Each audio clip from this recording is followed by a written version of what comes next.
It is granted only to the heart that abounds with integrity, trust, generosity and love, to realize true prosperity. The heart that is not possessed of these qualities cannot know prosperity, for prosperity, like happiness, is not an outward possession, but an inward realization. Greedy man may become a millionaire, but he will always be wretched, and mean, and poor, and will even consider himself outwardly poor, so long as there is a man in the world who is richer than himself.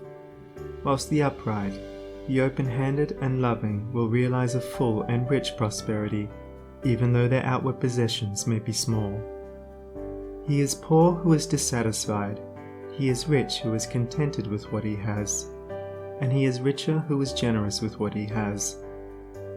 When we contemplate the fact that the universe is abounding in all good things, material as well as spiritual, and compare it with man's blind eagerness to secure a few gold coins or a few acres of dirt, it is then that we realize how dark and ignorant selfishness is.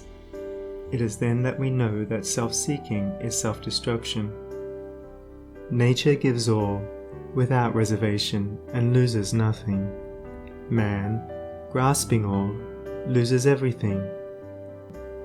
If you would realize true prosperity, do not settle down, as many have done, into the belief that if you do right, everything will go wrong.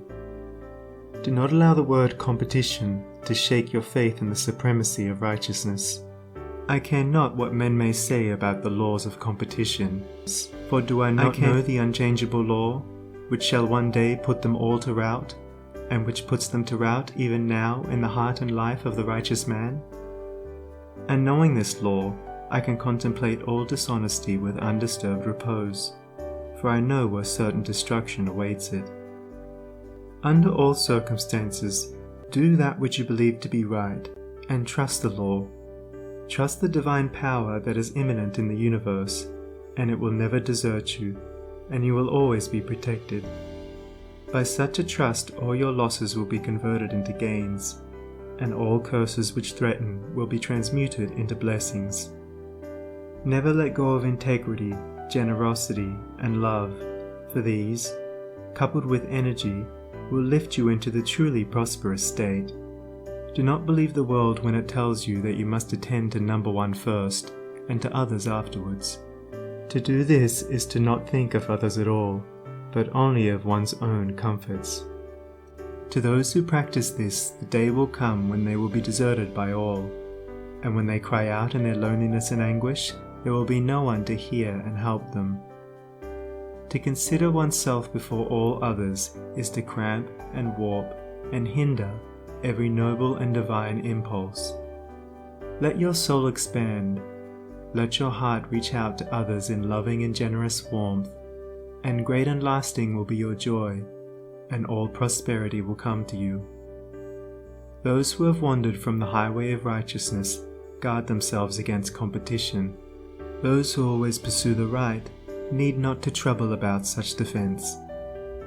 This is no empty statement. There are men today who, by the power of integrity and faith, have defied all competition, and who, without swerving in the least from their methods, when competed with, have risen steadily into prosperity, whilst those who tried to undermine them have fallen back defeated.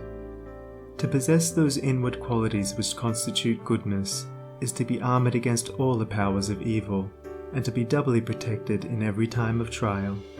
And to build oneself up in those qualities is to build up a success which cannot be shaken, and to enter into a prosperity which will endure forever.